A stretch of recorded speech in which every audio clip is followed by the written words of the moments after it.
आज हम देश में चल रहे जो युद्ध की स्थिति देख रहे हैं, लगभग 22 अप्रैल से देख रहे हैं। 22 अप्रैल 2025 को आपको पता है पहलगाम में नरसंहार हुआ है, जिसमें सिर्फ हमारे देश के पुरुष थे उनको टारगेट किया गया था और उनके मौत का कारण बहुत ज़्यादा देश की स्थिति को गंभीर करके सोचने पे मजबूर कर चुकी थी कि धर्म के नाम पर हुई।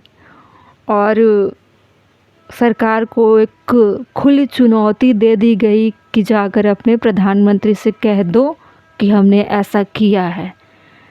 तो उन्हीं चीज़ों को लेकर आज देखो कैसी स्थिति बन गई कि लगातार युद्ध चल रहे हैं। लगभग मैं 2 दिनों से सोई भी नहीं हूँ और लगातार मेरी भी नज़र है इस स्ट्राइक पर जो अभी हो रही है। पहलगाम में जो भी हुआ, 26 हमारे देश के वासियों को मारा गया, जो नॉर्मल से परिवार से थे और अपने ही भारत के अंदर वो अपने ही मतलब उम्मीद नहीं की जा सकती थी कि अपने ही भारत के अंदर कोई नागरिक अगर घूम रहा हो तो उसे मौत का खतरा हो सकता है।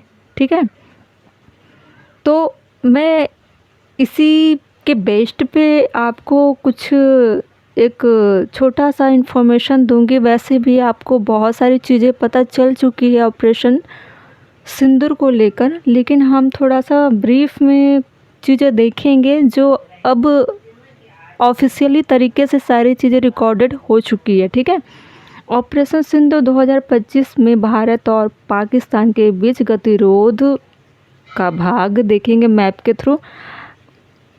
जो पहलगाम में अटैक हुआ, हमारे नागरिकों को पाकिस्तान के आतंकियों द्वारा मारा गया, उसका बदला लेना जायज़ था और ज़रूरी भी था।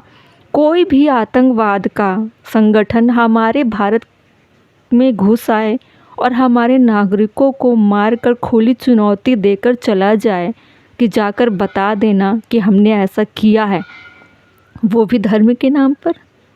तो इन्हीं चुनौतियों को हमारे सरकार ने स्वीकार किया और इस पे जवाबी कार्रवाई भी किया है, जिससे पाकिस्तान की हालत ख़राब है। आप देख सकते हो बहुत सारे ऐसे बड़े बड़े चीफ हो, मंत्री हो, बहुत बहुत सुप्रीम लोग हैं, पाकिस्तान के लोग बंकर में छुपे हुए हैं। ठीक है, हम देखने वाले हैं कि भारत की तरफ से जो जवाबी कार्रवाई हुई है उन जगहों को देखेंगे कहाँ कहाँ पर उन्होंने अपना टारगेट किया था। मुजफ्फराबाद आप देख रहे होंगे, इधर आतंकवादियों का जन्म होता है, इन्हें सिखाया जाता है कैसे टारगेट करना है उन कंट्री को, ख़ास करके भारत को, कि कैसे बर्बाद करना है, नुकसान पहुंचाना है।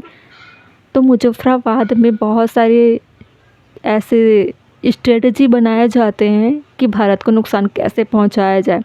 दूसरा बाग है, कोटली है, मुदिरके, बहावलपुर, ऐसे 9 जगह पर टारगेट किया गया था भारत के तरफ से, जहां युद्ध छिड़ी है और ये लंबा चलने वाला है। इतना आसान नहीं है कि पाकिस्तान आगे चलकर और भी नुकसान पहुंचाए। हमारा दायित्व बनता है, हमारे भारत के सरकार का दायित्व बनता है कि वो पहलगाम में हुए जो भी नरसंहार हुए हैं उसको बोलने से भी मेरे ज़ुबान लड़खड़ा जाते हैं। जो भी हुआ उसका बदला लेना ही था, क्योंकि उन्होंने आतंकवाद के आकाओं ने खुलेआम चुनौती दे रखी थी कि जाकर बताओ अपने सरकार को। मेरे आवाज़ के बैकग्राउंड में डॉगी ऐसे भौंक रहे हैं जैसे लग रहा है कि पाकिस्तान के आकाओं ने अपना आवाज़ खोल कर रखा हुआ है। तो कश्मीर विवाद लंबा है, पाकिस्तान और भारत की लड़ाई तो बहुत लंबा है। 1947 में चीज़ें जब सेपरेट हुई तो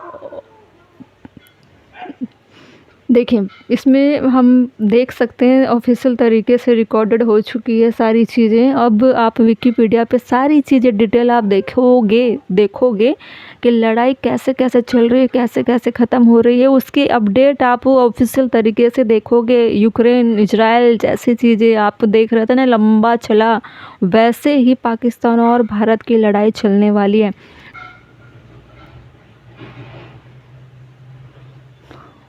22 अप्रैल 2025 को भारतीय प्रशासित कश्मीर के पहलगाम में एक हमले में 26 नागरिक मारे गए और इसकी जिम्मेदारी लश्कर-ए-तैयबा के एक सहयोगी संगठन प्रतिरोध मोर्चा ने ली। भारत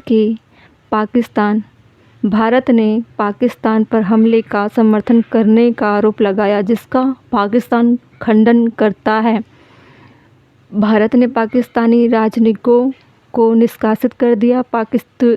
जो पाकिस्तान के लोग थे, पाकिस्तानियों के लिए जो वीज़ा मिली थी हमारे भारत में रहने वाली चीज़ें, उसको भी निलंबित किया गया। सिंधु जल समझौता को भी निलंबित किया गया था। 22 अप्रैल की जो इंसिडेंट हुई थी, 26 नागरिकों को मारा गया था, उसके बाद भारत की तरफ से सख्त प्रतिक्रिया दिखाई गई, सख्त एडवाइजरी जारी की गई और उनके प्रति जो जितने भी कठोर कदम हो सकते थे भारत ने सारे उठाए और अभी भी जूझ रहे हैं, लड़ रहे हैं, सामना कर रहे हैं।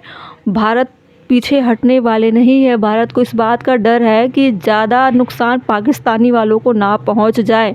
उन्होंने जो किया सो किया, लेकिन भारत के तरफ से अगर असल स्वरूप अगर वो दिखा दे अपना विराट रूप, फिर पाकिस्तान नक्शे से ही गायब हो सकता है। ठीक है, दोनों देशों के सैन्य मुद्रा दिखाई दे सकती है। आप देख रहे हो किस तरह से इकोनॉमिक बैटल भी है, सामरिक ताकतों की बैटल है, पॉलिटिकल बैटल्स हैं, आप डिप्लोमेटिक बैटल्स है, सब तरह की चीज़ें इसमें आप देख सकते हो। बहुत सारी चीज़ें निकल सकती हैं। अभी भी बड़े बड़े हथियारों को लेकर ओवर कॉन्फिडेंस में चल रहे हैं ये सारे पाकिस्तानियाँ। ठीक है, और लगातार पूरी रात मुझे ऐसा लगता है सोते भी ना होंगे। और सैन्य अभ्यास तो दोनों तरफ से जारी है। भारत तो पीछे हटने से रहा, इनके पास बहुत ताकतें हैं और ये चाहे तो एक बार में पाकिस्तान को ख़त्म कर सकते हैं। ठीक है, इस अभियान का सिंदूर कोड नाम दिया गया था, जो इस तथ्य की ओर इशारा करता है कि पहलगाम हमले में हिंदू पुरुषों को जानबूझकर निशाना बनाया गया था।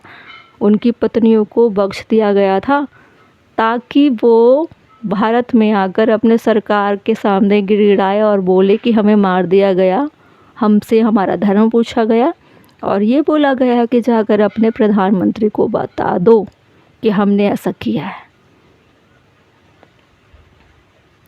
बहुत सारी चीज़ें आप देख सकते हो, मैं बारे बारे से आपको चीज़ें बताऊंगी, अपडेट जैसी भी आएगी।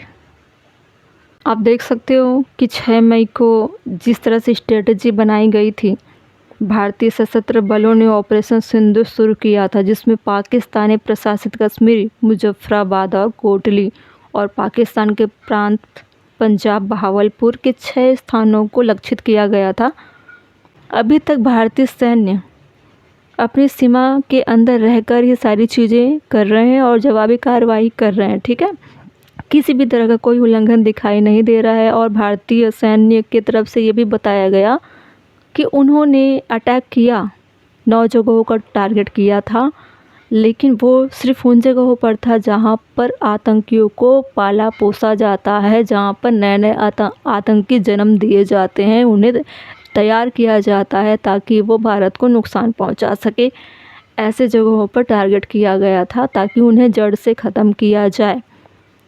किसी भी तरह के सिविलियन को कोई नुकसान नहीं पहुंचा है, लेकिन पाकिस्तानियों ने बहुत गलत इन्फॉर्मेशन दिया कि भारत ने गलत जगहों पर अटैक किया है और अपने नियम का उल्लंघन किया है। इस तरह से पाकिस्तानी हमेशा झूठ बोलते हैं, इस बार भी उन्होंने झूठ बोला है, लेकिन आपको उनकी बातों पे भरोसा नहीं करनी है। आपको उन्हीं बातों पर भरोसा करना है जो सरकार की तरफ से प्रेस कॉन्फ्रेंस करके चीज़ें बताई जाएगी। आपको सिर्फ उन पे फोकस्ड रहना है, उनकी बातों पर ही ध्यान देना है और सरकार के दिशा निर्देशों पे चलना है। ठीक है, ब्लैकआउट का पालन करना है।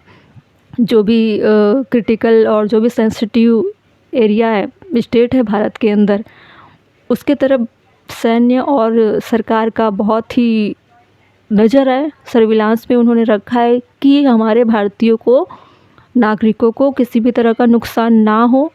और आपको भी जागरूक होना है कि किसी भी तरह से इनके शिकार मत बनो, चाहे साइबर के तहत हो, सीमा के तहत हो। अपने आप को प्रोटेक्ट आपको करना है, बाकी सरकार इनसे निपटेगी और बहुत ही तगड़ी कार्रवाई करेगी, जो हमेशा ऐतिहासिक तरीके से ही इस बार भी ये ऑपरेशन सिंदूर बहुत ज़्यादा ऐतिहासिक रूप से देखा जाएगा। और इस बार जो होगा पाकिस्तानियों के साथ, वो बहुत ही बदलाव लेकर आने वाले हैं। ठीक है।